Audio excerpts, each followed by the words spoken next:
নমস্কার বন্ধুরা। আমি আবার একটা নতুন ভিডিও শুরু করছি। স্প্রেডশিট ক্লাস 12 এর স্প্রেডশিটের কীভাবে স্প্রেডশিটের মাধ্যমে কীভাবে আমরা হাইপার লিঙ্ক অ্যাড করি।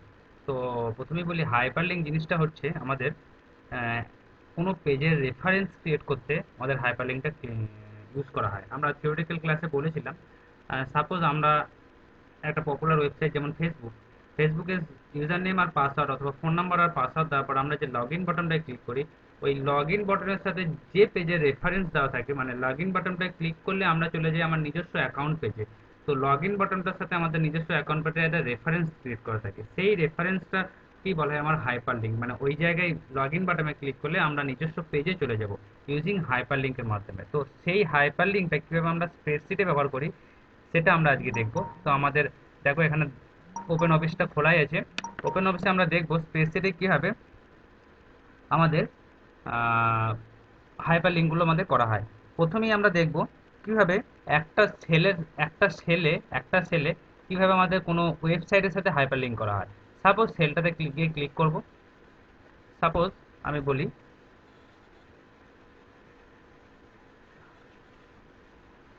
সেলটার উপরে গিয়ে ক্লিক করব। সেলটার উপরে গিয়ে ক্লিক করার পরে সেলটার উপরে ক্লিক করার পরে আমরা সাপোজ জাস্ট যে ওয়েবসাইটে ঢুকতে চাইছি সেই ওয়েবসাইটের অ্যাড্রেসটা লিখবো। সাপোজ আমরা যদি গুগলে ঢুকি তাহলে লিখবো www.google.com। লেখার পর আমি এন্টার মারবো। এন্টার মারার পরে আমাদের পুরো লিঙ্কটা অটোমেটিক্যালি এখানে ক্রিয়েট হয়ে যাবে। অনেকগুলো ডাব্লু হয়ে গেছে। লিঙ্কটা অটোমেটিক্যালি আমাদের এখানে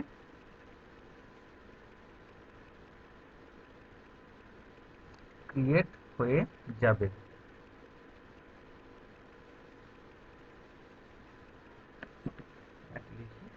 www.google.com, এন্টার। দেখো এখানে লিঙ্কটা অটোমেটিক্যালি আমাদের ক্রিয়েট হয়ে গেছে। এই লিঙ্কটার উপর যদি আমরা ক্লিক করি, হাতের চিহ্ন আসছে, ক্লিক করলেই আমাদের গুগলের পেজটি খুলে যাবে। দেখো গুগলের পেজটা আমরা এখানে খুলে যাচ্ছে, আমরা দেখতে পাচ্ছি আমার এখানে ইন্টারনেটের সাথে যুক্ত নেই, তাই এখানে নো ইন্টারনেট অ্যাক্সেস দেখাচ্ছে। তো দেখতে পাচ্ছি অটোমেটিক্যালি লিঙ্কটা আমাদের ক্রিয়েট হয়ে যাচ্ছে। তো এটা হলো অটোমেটিক্যালি কোনো ওয়েবসাইটের সাহায্যে লিঙ্কটা ক্রিয়েট করা। এবার আমরা দেখব ওয়েবসাইটের সাহায্যে আমরা আরেকভাবে কীভাবে লিঙ্ক ক্রিয়েট করতে পারি। তো এই লিঙ্কটাকে আমরা কেটে দিলাম। এবার দেখবো সাপোজ আমি এটার ওপর একটা ওয়েবসাইটের সাথে লিঙ্ক ক্রিয়েট করতে চাইছি, তাহলে লিঙ্কটার ওপর ক্লিক করে আমরা বা এই লিঙ্কটাকে আমরা মডিফাই যদি করি, সাপোজ এই লিঙ্কটাকে যদি আমরা মডিফাই করি, মডিফাই করলে আমরা প্রথমে যাব ইনসার্ট অপশনে। ইনসার্ট অপশনে যাওয়ার পর দেখো এখানে হাইপার লিঙ্ক বলে একটা অপশন আছে, হাইপার লিঙ্কটাকে ক্লিক করব। তো হাইপার লিঙ্কটা ক্লিক করার পর আমাদের ইন্টারনেট এখানে 4 রকম জায়গায় হাইপার লিঙ্ক করতে পারি, একটা ইন্টারনেট, একটা মেল, একটা ডকুমেন্ট, একটা নিউ ডকুমেন্ট। তো প্রথম ইন্টারনেটটা দেখি। ইন্টারনেটের সাহায্যে টার্গেটে আমরা পুরো অ্যাড্রেসটা লেখা আছে, আর টেক্সট হিসেবে আমরা এখানে শুধু লিখবো অ্যাড্রেসটার নাম কি, গুগল, দিয়ে অ্যাপ্লাই করে দেবো। অ্যাপ্লাই করে দেওয়ার পর ক্লোজ করে দেবো। দেখো এখানে গুগল মানে শুধু গুগল লেখাটা আসছে, পুরো অ্যাড্রেসটা লেখাটা আসছে না। এই গুগলের উপর ক্লিক করলে আমরা গুগলের ওয়েবসাইটে ঢুকে যাব। তাহলে আমরা বুঝতে পারছি এখানে শুধু নাম দিয়ে কীভাবে হাইপার লিঙ্কটা করতে পারছি। এখানেও দেখো আমাদের একটা করা আছে অলরেডি। এখানে সাইজটা একটু বড় করে, সাইজ আমরা যেভাবে বড় করা শিখেছি সেভাবে সাইজ বড় করে নেবো, এইভাবে আমাদের একটা পেজে ঢুকে যাবে। এটা নো ইন্টারনেট দেখাচ্ছে, আমার মেশিনটা ইন্টারনেটের সাথে কানেকশন নেই তাই। এরপর আসি আমরা create hyper link to an existing document. Existing document মানে হচ্ছে আমার মেশিনে অলরেডি একটা ডকুমেন্ট আছে, তো আমি এই স্প্রেডশিট থেকে আমি সেই ডকুমেন্টে রেফারেন্স নেবো। তো সেই ডকুমেন্টসে কীভাবে এই স্প্রেডশিট থেকে যাব সেটার আমরা প্রসেসটা দেখব। শুধু আমাদের প্রসেস দেখা কাজ, প্রসেসটা দেখলেই আমরা কাজটা খুব সহজভাবেই করতে পারবো। সাপোজ আমরা এক্সিস্টিং ডকুমেন্টের উপর ঘরটার উপর ক্লিক করলাম। ক্লিক করার পর আমরা সেমভাবে ইনসার্ট হাইপার লিঙ্ক দিয়ে এই যে ডকুমেন্ট দেওয়া আছে, এই যে ডকুমেন্ট দেওয়া আছে এই ডকুমেন্টে গিয়ে আমাদের ক্লিক করতে হবে। ডকুমেন্টে ক্লিক করার পর এই যে পাথটা দেওয়া আছে, এই পাথটার উপর এই ফোল্ডার আইকনটা আমাদের ক্লিক করতে হবে। এই ফোল্ডার আইকনে ক্লিক করার পর সাপোজ আমি যদি যে কোনো একটা পেজে, এখানে আমার অনেকগুলো পেজ আছে, এখানে লোকেশন আছে, লোকেশন অনুযায়ী আমরা পেজ দেবো। এই পেজে যে কোনো একটা পেজে আমি সাপোজ এটা যেতে চাই, দিয়ে ওপেন করলো। ওপেন করার পর আমি টেক্সট ডকুমেন্ট হিসেবে এখানে যা যা লেখাটা লিখবো আমার এই সেলটার মধ্যে লেখাটা তাই আসবে। আমি বোঝার সুবিধার জন্য লিখেছিলাম এক্সিস্টিং ডকুমেন্ট, তো এক্সিস্টিং ডকুমেন্ট লেখাটাই থাক, এটাকে আমি অ্যাপ্লাই করে দিলাম। অ্যাপ্লাই করার পর ক্লোজ করে দিলাম। দেখো এটা একটা লিঙ্ক হয়ে গেছে। কি হয়েছে কিনা বুঝবো কি করে, একটা হাতের চিহ্ন আসছে, এটার উপর ক্লিক করব। ক্লিক করলেই দেখো নতুন ডকুমেন্টটা খুলে গেল। মানে স্প্রেডশিটের ওই ডকুমেন্টের সাথে আমার ওয়ার্ডের এই ডকুমেন্টটা লিঙ্ক করা ছিল, এই লিঙ্কটা আমার পুরোপুরি খুলে গেল। এই লিঙ্কটার ভিডিও তোমরা আগে দেখেছো, এই লিঙ্কটা একটা লেভেল তৈরি ক্রিয়েট করা। তো আগের দিনে যে ভিডিও লেভেল তৈরি ক্রিয়েট করেছিলাম, সেই লেভেল তৈরি ক্রিয়েটের ওয়ার্ড ডকুমেন্ট পেজটার সাথে আমাদের স্প্রেডশিটটা লিঙ্ক হয়ে গেল। হলো। এরপর আমরা করব কি,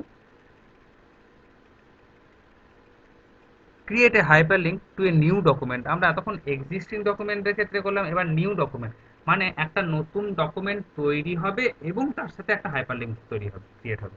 মানে এই স্প্রেডশিট থেকে একটা নতুন ডকুমেন্ট তৈরি হয়ে তার সাথে হাইপারলিংক হবে। সেটা কিভাবে প্রসেসটা দেখবো, আমরা যে কোনো একটা সেলের উপর ক্লিক করব। ক্লিক করার পর সেম ভাবে ইনসার্টে যাব, হাইপারলিংকে যাব। এখানে দেখো ডকুমেন্টে ক্লিক করেছিলাম তখন, এখন নিউ ডকুমেন্টে ক্লিক করব। নিউ ডকুমেন্টে ক্লিক করার পর আমরা কি টাইপের ডকুমেন্ট তৈরি করব সেটা এখানে দেওয়া আছে, টেক্সট ডকুমেন্ট না স্প্রেডশিট না প্রেজেন্টেশন না ড্রয়িং না এইচটিএমএল ডকুমেন্ট। আমরা যে কোনো এর মধ্যে যে কোনো একটা বেছে নিতে পারি। আমরা সাপোজ যদি একটা স্প্রেডশিটে বেছে নিই, তাহলে এখানে দেখো এডিট নাও আর এডিট লেটার দুটো অপশন আছে। মানে আমরা যে নতুন ডকুমেন্টটা তৈরি করব সেই ডকুমেন্টের ভেতর কি কিছু রাখবো, এবং কিছু রাখা মানে সেই ডকুমেন্টটাকে এখনই সঙ্গে সঙ্গে এডিট করব। যদি সাথে সাথে এডিট করি তাহলে এডিট নাও করব। আর যদি ডকুমেন্টটা ক্রিয়েট হয়ে যাওয়ার পর, হাইপার লিঙ্ক ক্রিয়েট হয়ে যাওয়ার পর যে ডকুমেন্টটা ক্রিয়েট হলো সেই ডকুমেন্টটাকে ওপেন করে পরে এডিট করতে চাই, তাহলে এডিট লেটার করব। আমি এখন যদি এডিট লেটার করে রাখি, তাহলে আমি এখানে এডিট লেটার লিখলো এবং একটা স্প্রেডশিট তৈরি হবে। হলো। আর টেক্সট হিসেবে এখানে নামটা আমি বোঝার সুবিধার জন্য নিউ ডকুমেন্ট দিলাম। এখানে আমি অ্যাপ্লাই করার আগে এখানে আমাকে পাথটা দিতে হবে, মানে কোন জায়গায় গিয়ে ডকুমেন্টটা সেভ হবে। আমি বোঝার সুবিধার ক্ষেত্রে আমি ডেস্কটপ দিলাম পাথটা। ওকে। দ্য ভ্যালিড নেম, নেম দিতে হবে একটা ডকুমেন্টটা। স্প্রেডশিটটার নাম দিলাম আমি নিউ SPREAD দিয়ে অ্যাপ্লাই করলাম। অ্যাপ্লাই করে ক্লোজ করে দিলাম। দেখি তাহলে নিউ ডকুমেন্টটা ক্লিক করলে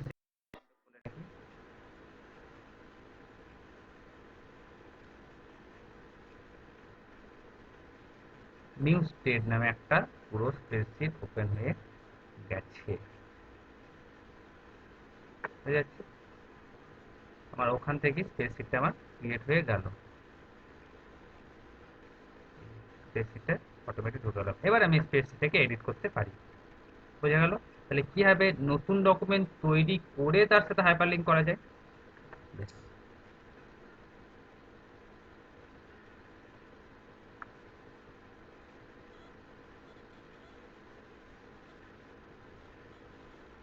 এবার আমরা দেখব কিভাবে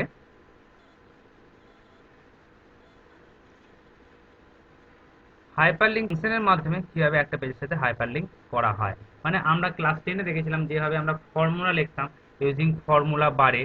এই যে ফর্মুলা বার, এই ফর্মুলা বারটাই আমরা একটা ফর্মুলা লিখতাম, সেরকম হাইপারলিংক স্প্রেডশিটে হাইপারলিংক করার জন্য একটা ফর্মুলা আছে। তো সেইভাবে ফর্মুলা লিখে কিভাবে আমরা হাইপারলিংক করতে পারি তার একটা প্রসেসটা দেখব। তাহলে প্রথমেই যে লিঙ্ক সেলটার সাথে আমি হাইপারলিংক করতে চাই বা যে পেজটার সাথে আমি হাইপারলিংক করতে চাই, ওয়েবসাইট পেজ হতে পারে বা কোনো ডকুমেন্ট হতে পারে, তার অ্যাড্রেসটা আমরা লিখবো। সাপোজ আমি এই লিঙ্কটার সাথে করতে চাই, দেখো এখানে সেখানে লিখবো ইকুয়ালস টু হাইপারলিংক। হাইপারলিংক হচ্ছে আমার ফাংশনটার নাম, ফার্স্ট ব্র্যাকেট ওপেন, ডবল কোটেশনের মধ্যে যে ওয়েবসাইটটায় বা যে পেজটার সাথে হাইপারলিংক করতে চাই তার পুরো পেজের অ্যাড্রেসটা উইদিন ডবল কোটেশনের মধ্যে লিখবো, দিয়ে সেমিকোলন দেবো, দিয়ে পেজটার নাম দেবো একটা। যেমন ফেসবুকের সাথে কানেক্ট করতে চাইছি বলে www.com ফেসবুকের ওয়েবসাইটে লিখেছি, আর পেজটার নাম কি, ফেসবুক। ওই জন্য ফেসবুক লিখে এন্টার মেরে দিয়েছি। ফেসবুক লিখে আমার এন্টার মেরে দিলেই আমার এখানে ফেসবুকের সাথে কানেকশন হয়ে যাবে। এখানটা যদি ক্লিক করি তাহলে আমার ফেসবুক ওয়েবসাইটটা খুলে যাবে। যে দেখতে পাচ্ছ তোমরা ফেসবুক লেখা আছে, লেখার স্পেলিংটা ভুল হয়েছে, ফেসবুক।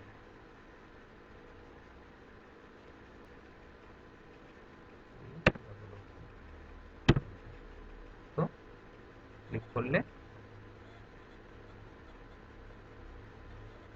আমার গ্রুপটা এখানে খুলে যাবে। হয়ে গেল, ইন্টারনেট নেই বলে কানেকশন হচ্ছে না। এরপর আমরা দেখব আমার এই স্প্রেডশিটেরই অনেকগুলো সিট আছে, সিট 1, সিট 2, সিট 3। তো সিট 1 থেকে সিট 2 এর সাথে কিভাবে কানেকশন করা যায়, হাইপারলিংক করা যায়। দেখো সিট 1 মানে এই ডেটাগুলো আছে, সিট 2 এ ক্লিক করে দেখি, সিট 2 লেখা আছে ওয়েলকাম টু সিট 2। তো এইভাবে কিভাবে কানেকশনটা আমরা করতে পারি সেটা আমরা দেখব। তাহলে এই লিঙ্কটায় ক্লিক করার পর তার প্রসেসটা আমরা দেখব।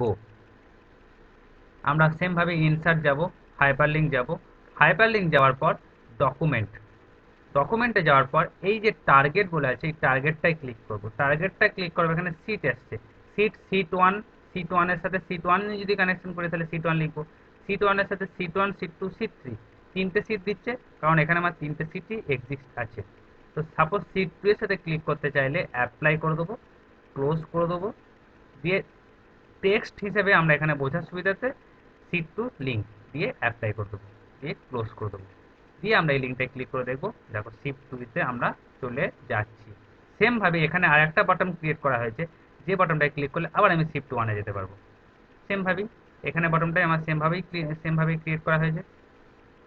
এখানে বাটনটা দেখো, ইনসার্টে যাও, হাইপার লিঙ্ক, দেখো সেম ভাবেই টার্গেট সিট 1 আর click here for, click for sheet 1 লেখা আছে, দিয়ে এখানে অ্যাপ্লাই করে দেওয়া হয়েছে।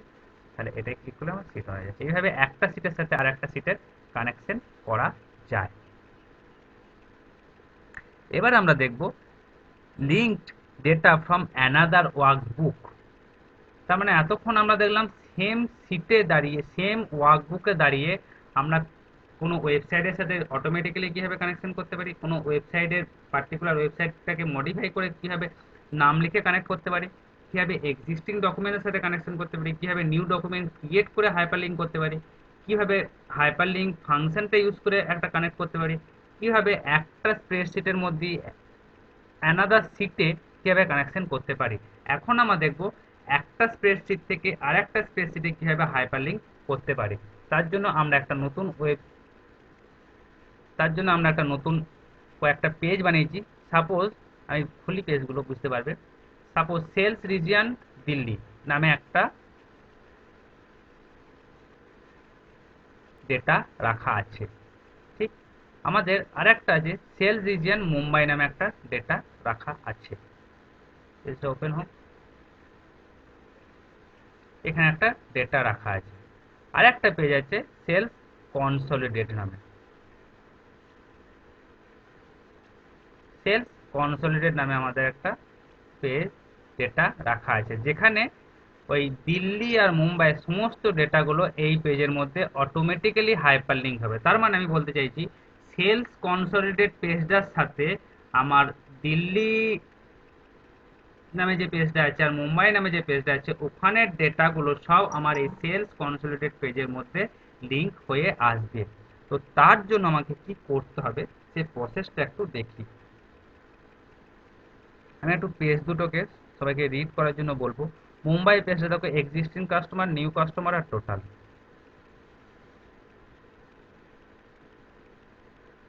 আর দিল্লির পেজটা তো তাই, সেম ভাবে এক্সিস্টিং কাস্টমার, নিউ কাস্টমার আর টোটাল। আর কনসলিডেট পেজটা আছে দিল্লি আর মুম্বাই, দিল্লি আর মুম্বাই মানে এক্সিস্টিং আর নিউ, মানে দুটো পেজের পুরো জিস্টটা আমার এই পেজের মধ্যে এসে যাবে, হাইপার লিঙ্ক হয়ে যাবে। এবার আমরা তার জন্য কি করব। সাপোজ এইটার জন্য আমরা করব, সাপোজ মুম্বাইয়ের এক্সিস্টিং কাস্টমারের লিস্ট আমি এখানে দেখতে চাই এই লিঙ্কটার মধ্যে। তাহলে এই লিঙ্কটা আমি ক্লিক করলাম, ক্লিক করার পর এখানে আমি ইকুয়ালস টু সাইন দিলাম। ইকুয়ালস টু সাইন করে দেওয়ার পর আমরা যেহেতু মুম্বাইয়ের, তাহলে মুম্বাইয়ের এক্সিস্টিং কাস্টমার, তাহলে মুম্বাইয়ের পেজটার ভেতরে ঢুকবো। মুম্বাইয়ের পেজ কোনটা, এটা মুম্বাইয়ের পেজ, এটা তার মধ্যে এক্সিস্টিং কাস্টমার 2 নম্বরে। একবার দেখে নিই,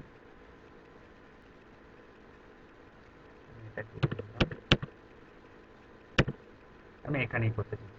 তাহলে ইকুয়ালস টু মুম্বাইয়ের এক্সিস্টিং কাস্টমার, মুম্বাই আমার এক্সিস্টিং কাস্টমার এটা, এটাই ক্লিক করার পর আমি এন্টার মেরে দেবো।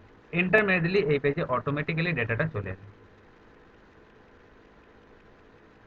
এইভাবে যদি আমি টেনে দিই তাহলে সমস্ত ডেটাগুলো দেখো 120, 32, 334, 75, 59 মুম্বাই পেজটা খুলে ম্যাচ করে নিই। 120, 32, 334, 75, 59 সেম ডেটাগুলো আমার এই কনসোলিডেটেড পেজে চলে এলো।